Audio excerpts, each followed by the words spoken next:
जय हिंद साथियों, स्वागत है आप सभी का आपके YouTube चैनल आर्ट्स फॉर सब में। साथियों, आज के इस वीडियो में हम लोग बात करेंगे क्लास 12 के ज्योग्राफी विषय के चैप्टर नंबर 2 के बारे में। इस चैप्टर का नाम है विश्व की जनसंख्या, वितरण, घनत्व और वृद्धि। इस चैप्टर के जो मुख्य चर्चा का जो विषय है वो कुछ इस प्रकार है, जिसमें हम लोग जानेंगे जनसंख्या किसे कहते हैं, जनसंख्या घनत्व की परिभाषा क्या है, जनसंख्या घनत्व के सूत्र क्या हैं, जनसंख्या वितरण को प्रभावित करने वाले कारक कौन कौन से हैं, जनसंख्या परिवर्तन के कारक कौन कौन से हैं, प्रवास अर्थात माइग्रेशन किसे कहते हैं, जननांगीय संक्रमण सिद्धांत क्या है, जनसंख्या वृद्धि से होने वाली समस्याएं कौन कौन सी है, और साथ ही साथ चैप्टर 2 से संबंधित जितने भी ऑब्जेक्टिव क्वेश्चन जो एग्जाम में पूछे जाते हैं उसे भी इस वीडियो के अंदर कवर किया गया है। तो आप वीडियो के अंत तक बने रहिए। और साथियों, इस पूरे टॉपिक को कवर करने में हो सकता है ऐसे वीडियो थोड़ा सा लंबा हो जाए। साथियों, पूरे टॉपिक को एक ही वीडियो के अंदर कवर करने का मेरा मकसद ये है क्योंकि इसमें हर एक जो टॉपिक है वो दूसरे टॉपिक से रिलेटेड है।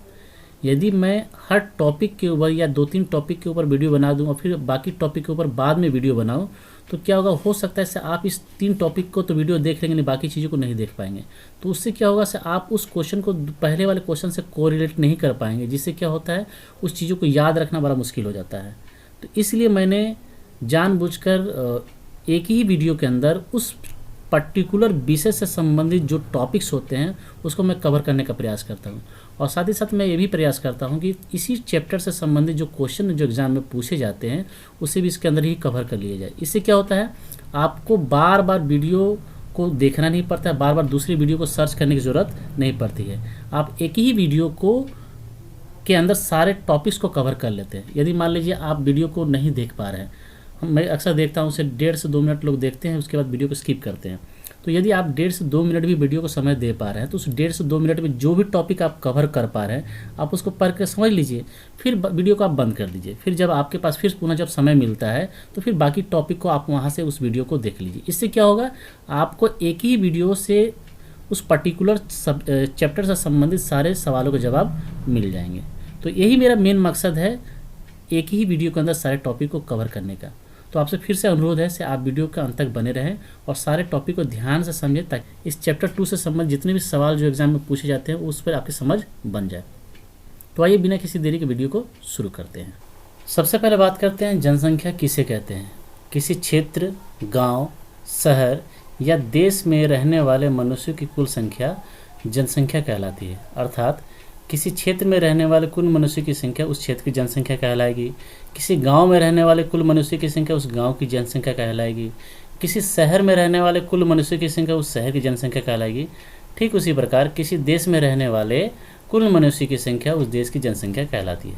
एक छोटा सा डेफिनेशन है, आप इसको याद रख सकते हैं। अब अगर बात करें जनसंख्या घनत्व की परिभाषा की, तो जनसंख्या घनत्व की परिभाषा कुछ इस प्रकार है। प्रति वर्ग किलोमीटर क्षेत्र पर निवास करने वाले व्यक्तियों की संख्या को जनसंख्या घनत्व कहा जाता है। प्रति वर्ग का मतलब होता है 1 किलोमीटर लंबा और 1 किलोमीटर चौड़ा भूभाग में रहने वाले कुल मनुष्य की संख्या को जनसंख्या घनत्व कहा जाता है। इसको निकालने का जो सूत्र है कुछ इस प्रकार है। किसी भी देश की जो जनसंख्या होगी उस जनसंख्या को वहाँ के क्षेत्रफल से भागा दे देते हैं। जैसे कि भारत की जनसंख्या है 139 करोड़ और यहाँ का जो क्षेत्रफल है वो है 32,87,263 वर्ग किलोमीटर। तो कुल जनसंख्या को जब आप क्षेत्रफल से भागा दे देते हैं तो प्रति वर्ग किलोमीटर में कितने लोग निवास करते हैं वो निकल के आ जाता है। तो 2011 के अनुसार भारत में प्रति वर्ग किलोमीटर में 382 लोग रहते थे। तो ये जो है ये जनसंख्या का घनत्व है। चलिए अब बात करते हैं जनसंख्या घनत्व के सूत्र की। तो किसी भी क्षेत्र की जनसंख्या घनत्व को निकालने का जो सूत्र है कुछ इस प्रकार है। जनसंख्या घनत्व बराबर जनसंख्या बट्टा क्षेत्रफल, यानी किसी भी क्षेत्र की जो कुल जनसंख्या है उसको वहाँ के क्षेत्रफल से अगर भागा दे देते हैं तो जो रिजल्ट निकल के आता है वो जनसंख्या घनत्व कहलाता है। तो ये जो क्वेश्चन है ये भी अक्सर एग्जाम में पूछा जाता है। चलिए बात करते हैं जनसंख्या वितरण को प्रभावित करने वाले कारक कौन कौन से हैं। सबसे पहले तो आप ये समझ लीजिए जनसंख्या वितरण कहते किसे हैं। जनसंख्या वितरण का सीधा सा मतलब होता है क्यों किसी एक स्थान पर घनी आबादी देखने को मिलती है और क्यों किसी एक स्थान पर घनी आबादी देखने को नहीं मिलती है। तो इसके मुख्यतः 3 कारक हैं। पहला जो है भौगोलिक कारक, दूसरा है आर्थिक कारक और तीसरा है राजनीतिक कारक। भौगोलिक कारक के अंतर्गत जान लेते हैं क्या क्या पॉइंट्स है। सबसे पहला जो है वह जल की उपलब्धता, अर्थात जहाँ पर जल की उपलब्धता होगी वहाँ पर अधिक लोग जाकर निवास करना पसंद करते हैं और वहाँ पर घनी आबादी देखने को मिलती है। क्योंकि आपको भी पता है से जहाँ पर जल की उपलब्धता होगी वहाँ पर उद्योग धंधे स्थापित होंगे, और केवल जल जो है वो उद्योग धंधों के ही काम नहीं आता, बल्कि पीने, खाने, कपड़ा धोने, खाना बनाने इत्यादि के काम में भी आता है। तो जहाँ कहीं भी जल की उपलब्धता होगी वहाँ पर घनी आबादी देखने को मिलेगी। इसके विपरीत जहाँ पर जल की उपलब्धता कम होगी या नहीं होगी वहाँ पर आपको घनी आबादी देखने को कम मिलेगी। जैसे कि राजस्थान, वहाँ पर जल की उपलब्धता बहुत कम है जिसकी वजह से वहाँ पर घनी आबादी नहीं मिलती है। ठीक इसी प्रकार जहाँ पर समतल उपजाऊ भूमि मिलेगी वहाँ पर आपको घनी आबादी देखने को मिलेगी, और इसके विपरीत जहाँ पर समतल उपजाऊ जमीन नहीं मिलेगी वहाँ पर आबादी कम देखने को मिलती है। तीसरा जो पॉइंट है वो है जलवायु, यानी जिस क्षेत्र की जलवायु मनुष्य के रहने लायक है, आरामदायक है, वहाँ पर आप देखिएगा से बहुत ज़्यादा घनी आबादी देखने को मिलती है, क्योंकि वहाँ लोग जाकर रहना पसंद करते हैं। इसके विपरीत जहाँ की जलवायु इंसान को रहने लायक नहीं है या बहुत कष्टदायी है तो वहाँ पर आपको आबादी कम देखने को मिलेगी। जैसे कि उदाहरण के तौर पे ले लेते हैं लद्दाख का जो क्षेत्र है, वहाँ पर वर्ष भर ठंड पड़ता है और माइनस डिग्री सेल्सियस पर वहाँ का तापमान होता है, तो वैसे कष्टदायी वातावरण में कोई रहना पसंद नहीं करता है, इसलिए वहाँ पर घनी आबादी देखने को कम मिलती है। लेकिन इसके विपरीत जहाँ की जलवायु समान है, यानी ना ज़्यादा गर्मी है, ना ज़्यादा ठंडी है, ना ज़्यादा बरसात है, तो वैसे क्षेत्र में लोग ज़्यादा रह के निवास करना पसंद करते हैं, और इसके वजह से वहाँ की आबादी जो होती है घनी होती है। तो भौगोलिक कारण आपको समझ में आ गया होगा से क्यों किसी एक स्थान पर घनी आबादी होती है और क्यों किसी दूसरे स्थान पर आबादी कम होती है। दूसरा जो कारक है वो है आर्थिक कारक। आर्थिक कारक में कौन कौन से पॉइंट्स है। पहला जो पॉइंट है वो है खनिजों की उपलब्धता है। खनिज का मतलब हो गया लोहा, चांदी, सोना, जो कि मिट्टी के अंदर से खोद के निकाले जाते हैं, कोयला। तो जहाँ पर भी खनिजों की उपलब्धता होगी जाहिर सी बात है वहाँ पर उद्योग धंधे स्थापित होंगे, और जब उद्योग धंधे वहाँ पर स्थापित होंगे तो वहाँ पर रोज़गार की उपलब्धता होगी, और जब रोज़गार की उपलब्धता होगी तो जाहिर सी बात है वहाँ पर बाहर से लोग जाकर वहाँ पर रहना पसंद करेंगे, क्योंकि वहाँ पर उनको नौकरी मिलेगी, उनको वहाँ पर रोज़गार का अवसर मिलेगा। तो ऐसे क्षेत्र जहाँ पर खनिजों की उपलब्धता होती है वहाँ पर आपको घनी आबादी देखने को मिलेगी। दूसरा जो पॉइंट है वो है शहरीकरण। शहरीकरण का सीधा सा मतलब होता है से वैसा शहर जहाँ पर हर वो सुविधा उपलब्ध हो जो एक इंसान के लिए ज़रूरी है, जैसा कि अच्छे स्कूल हो, अच्छे अस्पतालें हों, अच्छी सड़कें हों, बिजली की सुविधा हो, पानी की सुविधा हो, यानी हर वो चीज़, आरामदायक चीज़ जो इंसान के लिए ज़रूरत की चीज़ है अगर वो शहर में उपलब्ध होती है तो इसके कारण क्या होता है से उस शहरी क्षेत्र में लोग जाके बसना पसंद करते हैं, और जिसकी वजह से क्या होता है वहाँ पर घनी आबादी देखने को मिलती है।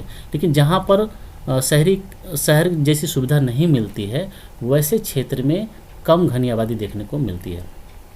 तीसरा जो पॉइंट है वो है औद्योगिकीकरण, यानी वैसा क्षेत्र जहाँ पर बहुत ज़्यादा उद्योग धंधे स्थापित है, तो जाहिर सी बात है जहाँ उद्योग धंधे होंगे वहाँ पर रोज़गार के अवसर उपलब्ध होंगे, और जब रोज़गार के अवसर उपलब्ध होंगे तो बाहर से भी लोग वहाँ पर जाकर निवास करना पसंद करेंगे। तो इससे क्या होता है से वैसे क्षेत्रों में घनी आबादी देखने को मिलती है। तो ये हो गया आर्थिक कारक। तीसरा जो कारक है वो है राजनीतिक कारक। राजनीतिक कारक के अंदर दो पॉइंट्स है, एक है शांति और एक है सुरक्षा, यानी वैसा क्षेत्र, वैसा देश या वैसा राज्य जहाँ पर शांति व्यवस्था कायम है, न किसी तरह का दंगा फसाद होता है, एकदम शांति माहौल है, वैसे क्षेत्र में लोग जाके रहना पसंद करते हैं।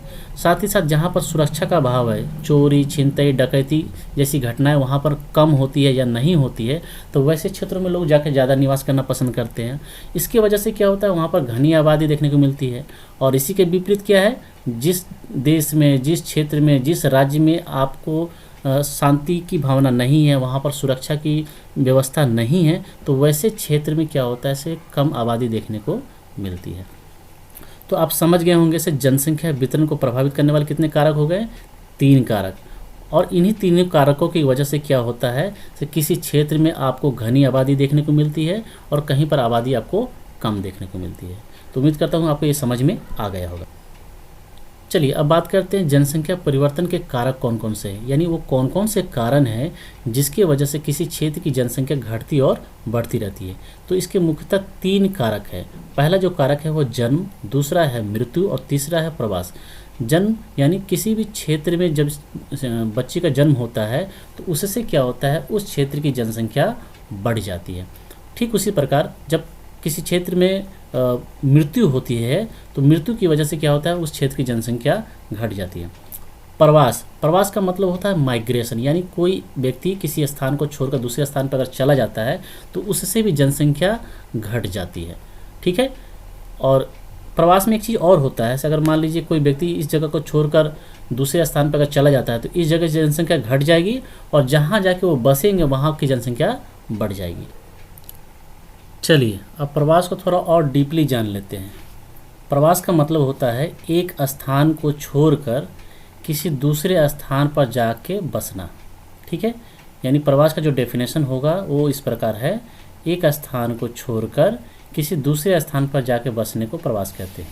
तो जो प्रवास जो होता है वो दो प्रकार का होता है, एक होता है उत्प्रवास और दूसरा होता है अप्रवास। उत्प्रवास किसे कहते हैं, किसी स्थान से लोगों का बाहर जाना उत्प्रवास कहलाता है। और इसके विपरीत क्या है, अप्रवास क्या कहलाता है, किसी स्थान पर बाहर से लोगों का आना अप्रवास कहलाता है। तो बड़ा ही सिंपल सा है। चलिए अब बात करते हैं प्रवास के कारक, यानी वो कौन कौन से कारक हैं जिसके वजह से कोई व्यक्ति किसी स्थान को छोड़कर कहीं दूसरी जगह पर जाता है या आता है। ठीक है, तो इसको भी जान लेते हैं। तो इसके मुख्यतः दो कारक हैं, एक है प्रतिकर्ष कारक और दूसरा है अपकर्ष कारक। तो प्रतिकर्ष कारक किसे कहते हैं, जिस कारण से कोई व्यक्ति किसी स्थान को छोड़कर जाना चाहता है उसको बोलते हैं प्रतिकर्ष कारक, और जिस कारण से कोई व्यक्ति किसी स्थान पे आना चाहता है उसको बोलते हैं अपकर्ष कारक। तो प्रतिकर्ष कारक में कौन कौन से पॉइंट्स हैं, जैसे कि सुविधा का अभाव। जाहिर से बात है किसी स्थान पे यदि सुविधा का अभाव है, जैसे कि स्कूल अच्छे नहीं हैं, कॉलेजेस नहीं हैं, अच्छे हॉस्पिटल नहीं है, रास्ते अच्छे नहीं हैं, बिजली की सुविधा नहीं है, पानी की सुविधा नहीं है, तो वैसे क्षेत्र से लोग भागना चाहते हैं, वैसे क्षेत्र को लोग छोड़कर जाना चाहते हैं। कहाँ, वैसा क्षेत्र जहाँ पर सारी सुविधा उनको मिले। दूसरा है आपदा, यानी जहाँ पर आपदा आती रहती है, जैसे कि बाढ़, भूकंप। ठीक है, तो वैसे स्थान से लोग भागना चाहते हैं। तीसरा है अशांति, जहाँ पर शांति माहौल नहीं है, हमेशा दंगा फसाद होता ही रहता है, तो वैसे स्थान से लोग भागना चाहते हैं। चौथा है बाहरी प्रलोभन, यानी अगर कोई ऐसा स्थान जहाँ पर उनको जाने से वहाँ पर उनको नौकरी मिलेगी, उनको अच्छा वेतन मिलेगा, तो फिर क्या करते हैं, इस कारण से भी कुछ लोग जो होते हैं उस स्थान को छोड़कर दूसरे स्थान पर भागना चाहते हैं या जाना चाहते हैं। तो इस तरह का जो कारण से जो लोग कहीं बाहर जाते हैं उसको बोलते हैं हम लोग प्रतिकर्ष कारक। दूसरा जो है वो है अपकर्ष कारक। अपकर्ष कारक का मतलब क्या होता है, से वो कौन सा कारण है जिसकी वजह से कोई व्यक्ति किसी दूसरे स्थान पर आना चाहता है। तो इसमें देख लेते हैं कौन कौन से पॉइंट्स है। रोजगार के अवसर, जाहिर सी बात है अगर किसी स्थान पे रोजगार के अवसर उपलब्ध है तो वहाँ पर बाहर से लोग जरूर आएंगे। दूसरा है शिक्षा, जहाँ पर शिक्षा की व्यवस्था होगी, जहाँ पर उच्च शिक्षा की व्यवस्था होगी, जहाँ पर अच्छे कॉलेजेस हैं, जहाँ पर अच्छे यूनिवर्सिटी हैं, वहाँ पर लोग आना चाहेंगे। चिकित्सा की सुविधा, जहाँ पर इलाज कराने के लिए अच्छे हॉस्पिटल है, तो वहाँ पर भी लोग आके रहना पसंद करते हैं। उसके बाद हो गया सुरक्षा का आकर्षण, अच्छी जलवायु, तरक्की करने के अवसरों की उपलब्धता। तो इन सब कारणों से जब कोई व्यक्ति किसी स्थान को छोड़कर उस स्थान पे आना चाहता है तो इस तरह के कारण को बोलते हैं अपकर्ष कारक। तो आपको क्लियर हो गया होगा से प्रवास किसे कहते हैं, प्रवास के कितने प्रकार होते हैं और प्रवास के कारक कौन कौन से हैं। चलिए अब अगले टॉपिक की तरफ बढ़ते हैं। अपना जो अगला टॉपिक है वो है जननांगीय संक्रमण के सिद्धांत क्या है। तो जननांगीय संक्रमण के सिद्धांत कुछ इस प्रकार है। जननांगीय संक्रमण सिद्धांत वह सिद्धांत है जिसका उपयोग किसी क्षेत्र की जनसंख्या का वर्णन तथा भविष्य की जनसंख्या का पूर्वानुमान लगाने के लिए किया जाता है। ये जो डेफिनेशन है जननांगीय संक्रमण के सिद्धांत, ये आपको क्लास 12 के चैप्टर नंबर 2 का बड़ा ही इंपॉर्टेंट क्वेश्चन है जो अक्सर एग्जाम में पूछे जाते हैं, तो आप इसको अच्छी तरीके से याद कर लीजिएगा। तो एक बार फिर मैं इसको रिपीट कर देता हूँ। जननांगीय संक्रमण सिद्धांत वह सिद्धांत है जो किसी क्षेत्र की जनसंख्या का वर्णन करता है और साथ ही साथ क्या करता है, भविष्य में उस क्षेत्र की जनसंख्या बढ़ेगी या घटेगी इसका भी अनुमान लगाता है। फ्रैंक डब्ल्यू नोटेस्टीन ने 1945 में इस सिद्धांत को वैज्ञानिक रूप से प्रस्तुत किया था, इसलिए नोटेस्टीन को जननांगीय संक्रमण सिद्धांत का जनक कहा जाता है। तो यहाँ से एक ऑब्जेक्टिव क्वेश्चन और निकल के आ जा रहा है, तो जननांगीय संक्रमण सिद्धांत का जनक किन्हें कहा जाता है, तो जननांगीय संक्रमण सिद्धांत का जनक नोटेस्टीन को कहा जाता है। तो आपको एक क्लियर हो गया होगा। अब एक चीज़ आप समझ लीजिए, जैसे जो जननांगीय संक्रमण के जो सिद्धांत होते हैं उसकी 3 अवस्थाएं हैं। जननांगीय संक्रमण सिद्धांत की प्रथम अवस्था में औद्योगिक क्रांति के पूर्व की उस स्थिति को प्रदर्शित करती है जब जीवन प्राय सरल होता है, ज़्यादातर लोग गांव में रहते हैं, शहर का विकास नहीं के बराबर होता है, लोगों का प्राथमिक क्रियाएं भोजन संग्रह करना, आखेट का मतलब होता है शिकार करना, पशुपालन, कृषि इत्यादि होता है। अधिकांश लोग अशिक्षित होते हैं यानी पढ़े लिखे कम होते हैं। जन्म दर और मृत्यु दर उच्च होता है। चूँकि जन्म दर और मृत्यु दर उच्च होता है जिसके कारण जनसंख्या वृद्धि बहुत धीमी गति से होती है या फिर स्थिर होती है। चलिए बढ़ते हैं अपने अगले टॉपिक की तरफ। अपना जो अगला टॉपिक है वो है जनसंख्या वृद्धि से होने वाली समस्याएं। यानी किसी भी देश की जनसंख्या जब बहुत ज़्यादा बढ़ जाती है तो निम्नलिखित समस्याएं उत्पन्न होने लगती है। सबसे पहला जो समस्या होता है वो है कृषि भूमि पर अत्यधिक दबाव। आपको भी पता है कृषि योग्य भूमि जो है वो सीमित है, और जब जनसंख्या बढ़ेगी तो उस बढ़े हुए जनसंख्या की आवश्यकताओं की पूर्ति के लिए कृषि योग्य भूमि पर दबाव बढ़ना शुरू हो जाता है। तो एक ये समस्या हो गई। दूसरा है प्राकृतिक संसाधनों का शोषण। प्रकृति में जो संसाधन है जैसे कि कोयला है, पेट्रोल है, पानी है, ये सभी संसाधन क्या है, सीमित है। एक न एक दिन इनको ख़त्म हो जाना है। लेकिन अगर जनसंख्या बढ़ जाती है तो जनसंख्या बढ़ने से क्या होता है, इन प्राकृतिक संसाधनों का जो खपत है वो तेज़ी से होने लगता है और ये समय से पहले ख़त्म होने की संभावना बढ़ जाती है। तीसरा जो पॉइंट है वो प्रति व्यक्ति आय। अगर मान लीजिए रोजगार के अवसर सीमित है और जनसंख्या बहुत ज़्यादा तेज़ी से बढ़ रही है तो इससे क्या होगा, सिर्फ जो बढ़ी हुई जनसंख्या के लोग हैं वो अपने रोजगार के अवसर के लिए क्या करेंगे, कम सैलरी पर भी नौकरी करने के लिए तैयार हो जाएंगे। इससे क्या होता है, जो प्रति व्यक्ति आय जो है वो कमने लगती है। ठीक है। अगला जो पॉइंट है वो है बेरोजगारी में वृद्धि। जाहिर सी बात है जनसंख्या अगर बहुत तेज़ी से बढ़ती है और अगर रोजगार के अवसर सीमित है तो इससे बेरोजगारी बढ़ेगी, यानी सभी लोगों को नौकरियां नहीं मिलेगी जिसकी वजह से बेरोजगारी दर बढ़ता जाता है। अब बात करते हैं अगले पॉइंट की, तो जीवन स्तर में गिरावट। जाहिर सी बात है जब आपका जब आय ही नहीं बढ़ेगा तो आपके जीवन स्तर में कैसे बढ़ोतरी होगी। जब सारी चीज़ें जो है आपके आय पर डिपेंड करती है, आपकी शिक्षा, आपका रहन सहन, आपका घर बार, हर चीज़ जो है आपके आय पर डिपेंड करती है। तो जब आपका आय ही कम होगा तो आपके जीवन स्तर में ऑटोमेटिक ही गिरावट होना शुरू हो जाता है। अगला जो पॉइंट है वो है पर्यावरण प्रदूषण। पर्यावरण प्रदूषण का मतलब होता है मनुष्य द्वारा जो प्रदूषण फैलाया जाता है, चाहे वो कचरा फेंक कर हो, चाहे वो कारखाना हो, चाहे वो नाली हो, इन सब माध्यमों से जो पर्यावरण में जो प्रदूषण फैलता है वो भी धीरे धीरे बढ़ने लगता है जनसंख्या के साथ साथ। अगला जो है वो ध्वनि प्रदूषण। ध्वनि प्रदूषण कैसे फैलता है, जैसे जैसे जनसंख्या बढ़ती है वैसे वैसे वाहनों का उपयोग बढ़ता चला जाता है, और वाहनों का जब उपयोग बढ़ेगा तो ध्वनि प्रदूषण होना ही होना है। तो आप समझ गए होंगे जैसे ही किसी देश की जनसंख्या बढ़ती है तो निम्नलिखित समस्याएं उत्पन्न होना शुरू हो जाती है। चलिए बढ़ते हैं अगले टॉपिक की तरफ। अपना जो अगला टॉपिक है वो है अति लघु उत्तरीय प्रश्न और उत्तर। क्लास 12 के ज्योग्राफी विषय के चैप्टर नंबर 2 से संबंधित जो ऑब्जेक्टिव क्वेश्चंस जो अक्सर एग्जाम में पूछे जाते हैं उसे यहाँ संग्रह किया गया है। तो एक एक करके सारे क्वेश्चन आंसर को देखते हैं। पहला जो सवाल है वो है निम्नलिखित में से किस महाद्वीप में जनसंख्या वृद्धि सर्वाधिक है। तो अफ्रीका महादेश में जनसंख्या वृद्धि सर्वाधिक है। दूसरा सवाल है निम्नलिखित में से कौन सा एक विरल जनसंख्या वाला क्षेत्र नहीं है, यानी कम जनसंख्या वाला क्षेत्र नहीं है। तो जो दक्षिणी पूर्वी एशिया है वो सघन जनसंख्या वाला क्षेत्र है, और यहाँ पूछ रहा है विरल जनसंख्या वाला क्षेत्र नहीं है। तो दक्षिण पूर्वी एशिया जो है वो विरल जनसंख्या वाला क्षेत्र नहीं है। निम्नलिखित में से कौन सा एक प्रतिकर्ष कारक है। प्रतिकर्ष कारक का मतलब जैसे कि मैंने आप लोगों को बताया था, एक स्थान को छोड़कर दूसरे जगह पर चले जाना।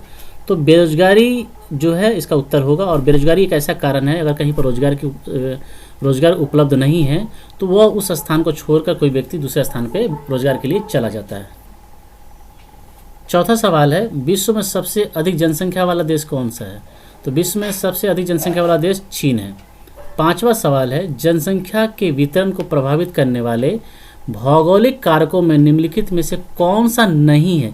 ये अक्सर घुमा के पूछा जाता है, कौन सा है अगर पूछा जाए तो भू आकृति, जलवायु, जल की उपलब्धता ये भौगोलिक कारण है, और यहाँ पूछा नहीं है तो नहीं है मतलब अग्नि की उपलब्धता जो है वो भौगोलिक कारक नहीं है। तो इस तरह से घुमा के अक्सर पूछा जाता है, तो इसमें थोड़ा सा जवाब देने में आप लोग थोड़ा सा सावधानी बरतिएगा।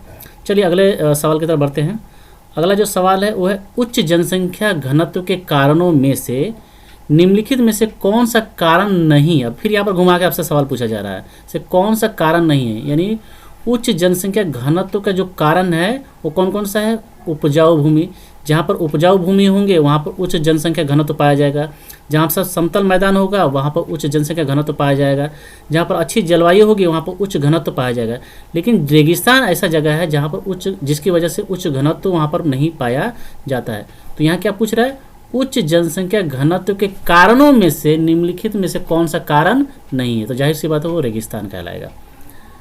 अगला सवाल 7 नंबर, निम्नलिखित में से कौन सा जनसंख्या परिवर्तन का घटक है?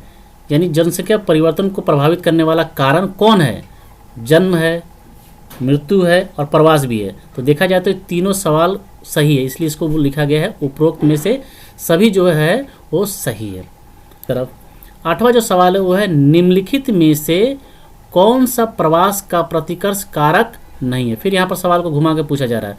अगर प्रतिकर्ष कारक के रूप में अगर पूछा जाए प्रवास के प्रतिकर्ष कारक के रूप में, तो बेरोजगारी, आपदा, शिक्षा की सुविधा, ये सारी चीज़ें प्रवास के प्रतिकर्ष कारक है। लेकिन जो रहन सहन है वो प्रवास के प्रतिकर्ष कारक नहीं है। तो ये हो गया उत्तर यहाँ पर रहन सहन की अच्छी सुविधा। 9वां सवाल है जनसंख्या वितरण को प्रभावित करने वाले कारक आर्थिक कारणों में से कौन सा नहीं है? तो आर्थिक कारण कौन कौन सा, पहले इसको देख लेते हैं। नगरीकरण, औद्योगिकीकरण और खनिज का होना, ये सब तीनों जो क्या है ये आर्थिक कारण है। और ये जो है ग्रामीणीकरण, ये आर्थिक कारण नहीं है। ठीक है, तो इसका उत्तर हो गया ग्रामीणीकरण। 10वां सवाल है जब लोग एक स्थान से दूसरे स्थान पर जाते हैं तो वह स्थान जहाँ से लोग जाते हैं कहलाता है, जाहिर सी बात है वो उद्गम स्थान कहलाता है। 11वां सवाल है निम्नलिखित में से कौन सा जनसंख्या परिवर्तन का घटक नहीं है? तो जनसंख्या परिवर्तन का घटक पहले कौन कौन सा उसको देख लेते हैं। जन्म जो है जनसंख्या परिवर्तन का घटक है, मृत्यु है, प्रवास है, लेकिन नगरीकरण जो है जनसंख्या परिवर्तन का घटक नहीं है। तो उत्तर हो गया नगरीकरण।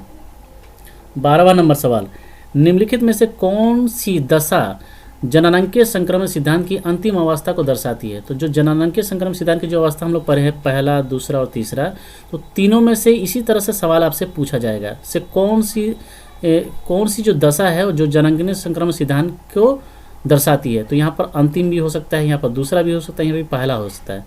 तो जननांकीय संक्रमण सिद्धांत की जो अंतिम अवस्था को दर्शाती है वो है नगरीय जनसंख्या एवं तकनीकी रूप से विकसित। यानी अंतिम जो अवस्था है उस अवस्था में नगरीकरण हो जाता है और तकनीकी रूप से विकसित हो जाता है। तो इस चीज़ को वो दर्शाता है। बात करते हैं 13वें नंबर सवाल की। तो निम्नलिखित में से कौन सा क्षेत्र विश्व में सघन आबाद क्षेत्र का उदाहरण? सघन मतलब घनी आबादी। तो सघन आबाद के रूप में संयुक्त राज्य अमेरिका का उत्तर पूर्वी भाग है। 14वां नंबर सवाल है निम्नलिखित में से कौन सा कारक जनसंख्या वितरण को प्रभावित करने वाले आर्थिक कारक है? यहाँ पर कारक आर्थिक कारक के बारे में पूछा जा रहा है। तो जो खनिज जो है वो आर्थिक कारक है, तो इसका आंसर हो गया खनिज। 15वां नंबर सवाल है और ये अंतिम सवाल है निम्नलिखित में से कौन सा कारक जनसंख्या वितरण को प्रभावित करने वाले सामाजिक एवं सांस्कृतिक कारण है? तो जो सामाजिक और सांस्कृतिक कारक है वो है धार्मिक महत्व के स्थान। जहाँ पर धार्मिक महत्व के स्थान होते हैं वहाँ पर उस धर्म से संबंधित लोगों की जनसंख्या ज़्यादा होती है, घनी आबादी होती है। तो ये थे कुल 15 सवाल अति लघु उत्तरीय प्रश्न जो अक्सर एग्जाम में पूछे जाते हैं। उम्मीद करता हूँ कि आपको ये वीडियो पसंद आया होगा और इस वीडियो में क्लास 12 के ज्योग्राफी विषय के चैप्टर नंबर 2 से संबंधित जितने कुछ भी टॉपिक्स थे वो आपको क्लियर हो गए होंगे। यदि आपको सारी चीज़ें अच्छी तरीके से समझ में आ गई और आपको ये वीडियो अच्छा लगा तो इस वीडियो को लाइक कीजिए, इस चैनल को सब्सक्राइब करके बेल आइकन को दबा दीजिए ताकि इसी तरह का वीडियो जब भी मैं अपलोड करूँ तो उसकी नोटिफिकेशन आप तक पहुँच जाए। तो मिलते हैं फिर किसी अगले वीडियो के साथ, तब तक के लिए दीजिए इजाज़त। धन्यवाद।